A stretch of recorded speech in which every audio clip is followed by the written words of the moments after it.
experiência foi esta: comeu do fruto proibido. Muito bem. E quando ele comeu do fruto proibido, o que aconteceu? Isso foi um pecado. Isso. É verdade. Então, assim, isto foi um pecado. E o que é pecado? Vamos pensar um pouco. O que é pecado? Coisas ruins. Por exemplo, mentir é bom? Não. Mentir é pecado. Desobedecer aos pais é bom? Não. É pecado, não é isso? Então, dessa maneira, a gente pode chegar à conclusão que pecado é desobedecer primeiramente a Deus e em seguida aquelas pessoas que estão ao nosso redor, não é isso? Quando nós pecamos, Deus fica alegre ou triste? Deus fica alegre? Não, ele fica triste. Muito bem. E foi isso que aconteceu lá no Jardim do Éden. Deus deu todo o jardim mais bonito da terra, para que Adão e Eva cultivassem, cuidassem dele. E disse: olha, apenas desta árvore não deverás comer.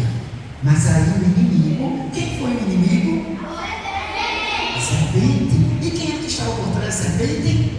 O diabo, Satanás, o nosso inimigo, exatamente. Então, eles foram lá, e ele foi lá e seduziu a Eva e depois a Adão, e fez com que eles desobedecessem a Deus.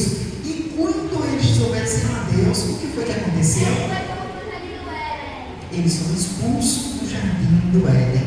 Isso significa que eles, no jardim, Deus andava com Adão e Eva. No jardim, Deus tinha conexão, Deus tinha comunhão com Adão e Eva. Então, quando eles desobedeceram a Deus, o que aconteceu? Eles foram expulsos do jardim e perderam a comunhão, a conexão com Deus. Exatamente. Então, a principal causa do pecado na vida do ser humano é perder a comunhão com Deus. Quando o ser humano peca, Deus se afasta. Ou melhor, o homem se afasta da presença de Deus, porque o pecado, ele causa a separação entre o homem e Deus. Porque Deus é santo e o pecado, ele representa aquilo que é imundo, aquilo que é impuro. E Deus não tem como ter comunhão com a impureza, com aquilo que não é bom, com aquilo que faz mal. Então, dessa maneira, nós entendemos que quando o ser humano pecou, isso trouxe muitas consequências. A primeira delas foi se afastar, o homem ser expulso do jardim, perdeu a comunhão com Deus, e a partir daí veio o que tanto? Veio dor, choro, muito trabalho, ele tinha que conseguir o alimento com o suor do seu rosto. Então, assim, tudo que hoje existe de mal, de ruim, de perverso, é consequência do distanciamento do homem para com Deus. Então, o pecado, ele afasta o homem da presença de Deus, porque ele causa a morte espiritual imediata e muitas vezes causa também a morte física. A morte física, que nós entendemos que entre essa morte espiritual e a morte física vem muita dor, sofrimento, tristeza, lágrimas e muitas outras situações que são representadas pelos frutos da carne: briga, dissensão, confusão e muitas outros comportamentos como estes são sinais de que o ser humano está distante de Deus. Então, a gente entende que Deus não criou o homem para ficar distante dele. Ao contrário, Deus criou o homem para ter comunhão com ele, para andar com ele diariamente. E aí, nós temos aqui um trabalho para vocês fazerem, tá certo, crianças? Por favor, entregue uma para cada um deles. Vocês vão receber essa folhinha que tem o desenho de uma amarelinha. Quem já viu uma amarelinha? Muito bem. Pois hoje nós vamos fazer uma amarelinha diferente, tá certo? E agora eu vou precisar do auxílio de alguém para segurar. Fabiana vem. Fabiana tá vindo aí. Pronto. As duas. Bem. Que primeiro desenho é esse que nós temos aqui? Embaixo. Aê! Mas não tem problema.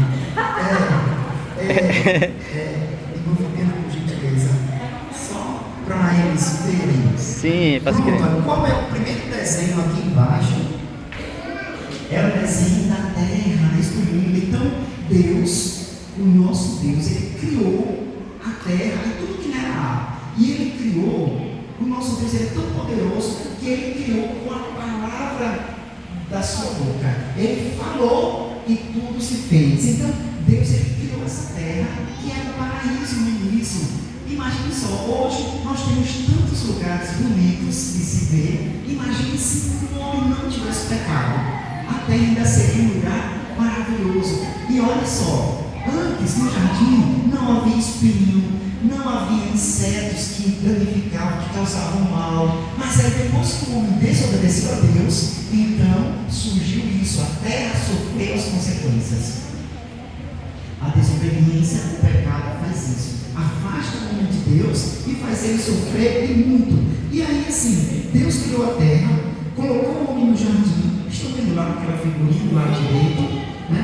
E aí, olha, vocês observem que Adão e Eva, eles viviam bem, até que de repente veio o inimigo, seduziu Adão e Eva, fez com que eles desobedecessem a Deus. E quando eles desobedeceram a Deus, o que foi que aconteceu? Foram expulsos do jardim, muito bem. E após isso, Deus, por amar tanto a humanidade, João 3,16, e Deus amou o mundo de tal maneira que enviou o seu Filho ao mundo, para que todo aquele que nele crê não pereça, mas tenha a vida eterna. Olha aí como Deus é bom. Deus é misericordioso. Mesmo o ser humano sendo desobediente, mesmo assim ele provou o seu amor enviando Jesus ao mundo. E aí Jesus nasceu de Maria, né? Depois ele cresceu, ele era uma criança obediente. E aí ele começou, depois dos 30 anos de idade, ele foi batizado no Rio Jordão e começou o seu ministério. Nesse processo, ele começou também a ser perseguido. E aí vem um processo de sofrimento. Ele foi maltratado pela nossa culpa. E aí Jesus teve que morrer. E Jesus morreu aonde? Na cruz. Mas aí ele continuou na cruz? Não. Ele foi retirado da cruz, colocado numa tumba. Mas depois o que aconteceu? Ele ressuscitou. Muito bem, Jesus ressuscitou. E esta é a maior prova de que um dia nós também ressuscitaremos. A Bíblia diz que um dia, o Senhor Jesus voltará. E aqueles que estiverem mortos serão ressuscitados. E nós, os que estivermos vivos, seremos transformados. A Bíblia diz que o nosso corpo, que é corruptível, vai se revestir de incorruptibilidade. E o que é mortal vai se vestir de imortalidade. E assim, olha, Jesus, ele ressuscita, volta para pegar todos, aqueles que o aceitaram como Salvador. E aí, quando a gente aceita Jesus, o que a gente vai fazer? A gente vai fazer como essa árvore. A gente vai crescer e dar frutos. Diga, crescer e dar frutos.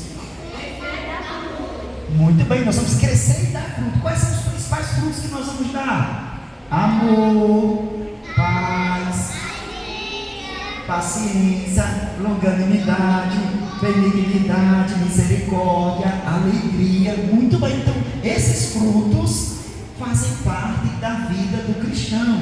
O cristão vai crescendo na fé, dando esses frutos. E se ele continuar crescendo na graça e no conhecimento, ele vai para onde?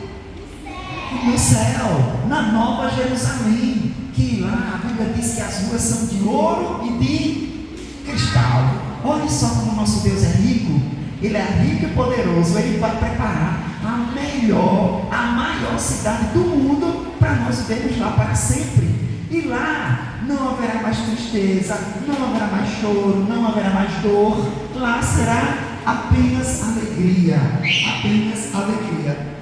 Aí, olharam bem essas 7 imagens, e agora o que vocês vão fazer? Muito bem, agora vocês vão ganhar um lápis, tá certo?